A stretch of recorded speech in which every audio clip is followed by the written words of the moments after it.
Après plus d'une vingtaine de jours en mer, le bateau sri-lankais a accosté vers 6 heures sur un quai proche de l'entrée du port de Plaisance, à la Pointe des Galets.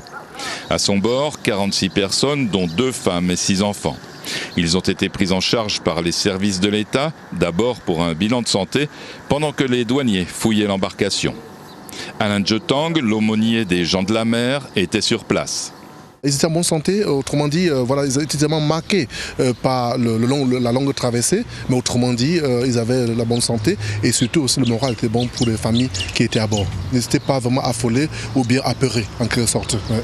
Mais on sentait quand même qu'ils ont traversé des moments difficiles en mer. Vous savez, l'océan Indien, ce n'est pas une mer facile. En tant qu'étrangers en situation irrégulière, les réfugiés sri-lankais seront placés en zone d'attente à Gilo. Après un entretien avec l'Office français de protection des réfugiés et apatrides, il sera statué sur leur sort.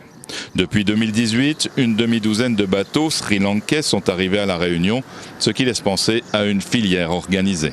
Les dernières fois que lorsqu'il y a eu des réfugiés qui sont traversés jusqu'à La Réunion, ils nous ont confié que réellement c'était l'économie de la famille parfois, l'argent qu'ils ont cotisé pendant de nombreuses années et qui cherchaient une situation plus meilleure ailleurs et qu'ils ont payé parfois des personnes qui s'occupent, des personnes un peu mafieuses pour pouvoir faire la traversée. Parfois ça pouvait coûter jusqu'à $2400, environ peut-être près de 2300 € pour pouvoir traverser. À ce jour, ce sont donc plus de 300 passagers qui ont fait la traversée Sri Lanka-Réunion.